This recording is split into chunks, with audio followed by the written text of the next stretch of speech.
Assalamualaikum warahmatullahi wabarakatuh.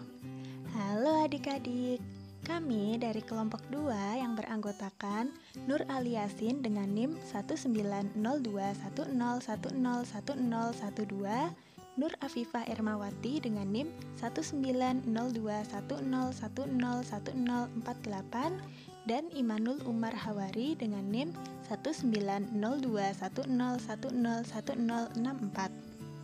Di sini kami akan menjelaskan tentang vektor.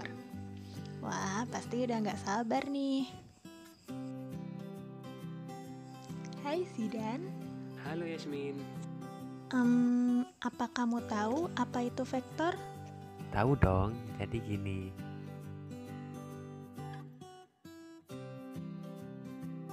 Vektor adalah besaran yang memiliki arah. Nah, besaran di sini adalah sesuatu yang memiliki besar atau nilai. Nah, vektor ini memiliki sebuah tolak balik yang bernama skalar. Jadi, skalar ini bertolak belakang dengan vektor karena vektor adalah besaran yang mempunyai arah, sedangkan skalar adalah besaran yang tidak mempunyai arah. Wah, jadi gitu ya. Jadi paham nih aku sekarang. Tapi aku masih bingung contoh-contohnya. Aku punya contoh nih dari besaran vektor dan besaran skalar. Nih biar lebih paham. Contoh vektor yang pertama yaitu perpindahan. Perpindahan di sini termasuk dalam vektor karena perpindahan ini memiliki arah setelah melakukan perpindahan dari titik A ke titik tujuan. Kecepatan di sini masuk dalam besaran vektor karena kecepatan di sini memiliki arah yang biasanya digambarkan dengan satuan kilometer per jam. Selanjutnya contoh besaran vektor yaitu adalah berat. Sedangkan tolak baliknya itu adalah massa pada besaran skalar. Perbedaan di sini yaitu berat bersatuan Newton sedangkan massa bersatuan kilogram. Contoh besaran skalar berikutnya yaitu adalah waktu. Waktu di sini termasuk besaran skalar karena waktu di sini tidak memiliki arah seperti besaran vektor lainnya. Berikutnya itu ada suhu. Suhu juga tidak memiliki arah sehingga suhu di sini termasuk dalam besaran skalar.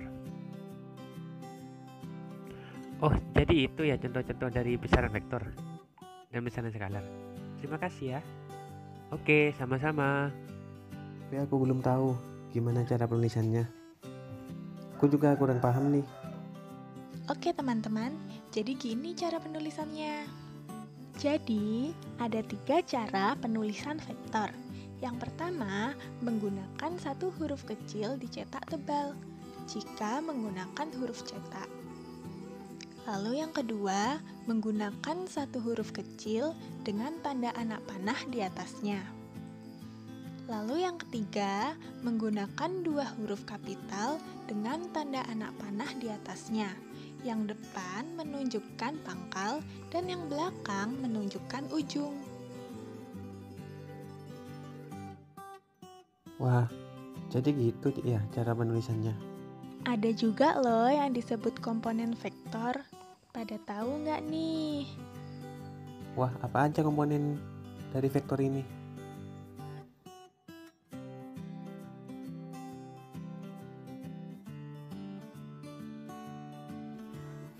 Nah, jadi di sini komponen vektor itu dibagi menjadi 2, yaitu vektor dimensi 3 dan vektor dimensi 2.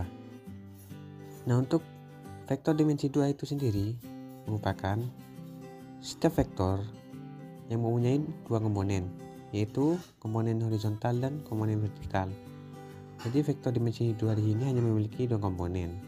Jika lebih itu berarti bukan vektor di dimensi 2. Nah, selanjutnya yaitu ada vektor dimensi 3.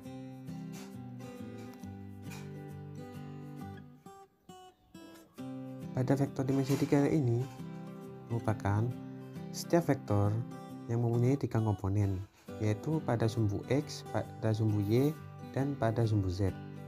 Jadi perbedaan di sini hanya terdapat pada komponen tadi, yang mana di dimensi 2 hanya memiliki 2 komponen dan di dimensi 3 mempunyai 3 komponen.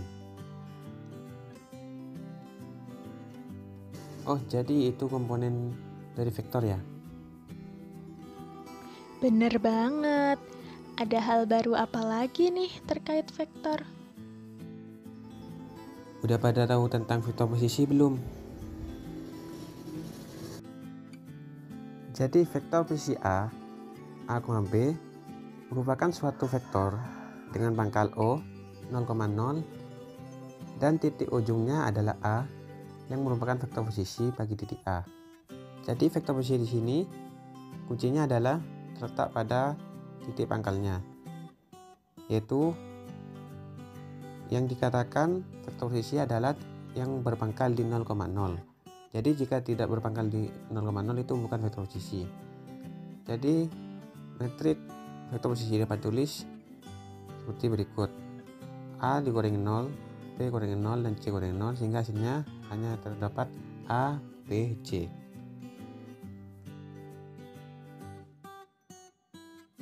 Dengar-dengar vektor bisa dijumlahkan ya? Gimana tuh vektor yang dijumlahkan itu? Jadi penjumlahan vektor begini.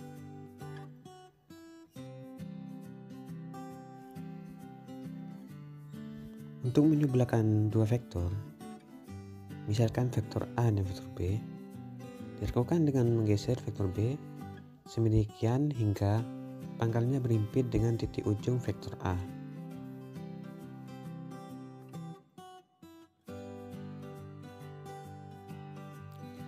Nah, setelah melakukan proses tadi, yang kita lakukan kemudian adalah membuat vektor baru yang berpangkal di pangkal vektor B dan berujung di ujung vektor A. Norma vektor atau besar vektor bisa juga disebut dengan panjang vektor. Misalkan terdapat suatu vektor U, maka panjang vektor U ditulis dengan simbol seperti tanda mutlak. Nah, untuk mendapatkan panjang dari vektor U, bisa dicari menggunakan rumus akar dari jumlah kuadrat seluruh komponen vektor U tersebut.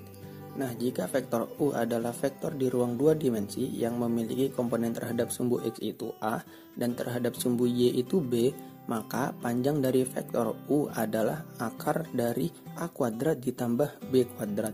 Lalu bagaimana jika di ruang 3 dimensi?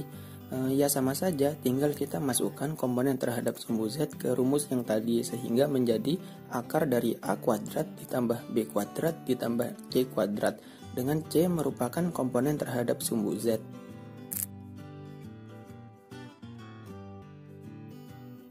Mengurangkan vektor B pada vektor A berarti menjumlahkan vektor A dengan lawan dari vektor B. Nah, siapa sih lawan dari vektor B itu? Lawan dari vektor B adalah suatu vektor yang memiliki panjang yang sama dengan vektor B, namun arahnya berlawanan dengan vektor B. Bisa dikatakan bahwa lawan dari vektor B adalah negatif vektor B. Jadi, dapat dikatakan bahwa vektor A dikurangi vektor B itu sama dengan vektor A ditambah dengan negatif vektor B. Untuk mencari panjang dari vektor A dikurangi vektor B, digunakan rumus akar dari panjang vektor A kuadrat ditambah panjang vektor B kuadrat dikurangi 2 dikali panjang vektor A dikali panjang vektor B dikali cos theta, dengan theta adalah sudut yang terbentuk antara vektor A dan vektor B. Jika vektor A dan vektor B dinyatakan dalam bentuk komponen, maka vektor A dikurangi vektor B berarti mengurangkan unsur-unsur vektor B pada unsur seletak di vektor A. Misalkan, vektor A memiliki komponen-komponen P terhadap sumbu X, Q terhadap sumbu Y, dan R terhadap sumbu Z, dan vektor B memiliki komponen K terhadap sumbu X, L terhadap sumbu Y, dan M terhadap sumbu Z, maka vektor A dikurangi vektor B itu sama dengan P dikurangi K, Q dikurangi L, R dikurangi M. Pengurangan dilakukan oleh sumbu X dengan sumbu X, sumbu Y dengan sumbu Y, dan sumbu Z dengan sumbu Z. Jika vektor U dan vektor V berada di ruang dimensi 2 atau dimensi 3, dan theta adalah sudut antara vektor U dan vektor V, maka hasil kali titik atau dot product dapat didefinisikan sebagai vektor U dot vektor V sama dengan panjang dari vektor U dikali panjang dari vektor V dikali cos theta. Hasil dot product dua vektor akan maksimal jika theta atau sudut yang dibentuk antara dua vektor tersebut adalah 0, dan dot product akan bernilai 0 jika theta itu sama dengan pi per 2 atau 90 derajat. Jika nilai vektor U dot vektor V lebih dari 0, maka theta merupakan sudut lancip. Jika nilai dari vektor U dot vektor V itu kurang dari 0, maka theta merupakan sudut tumpul.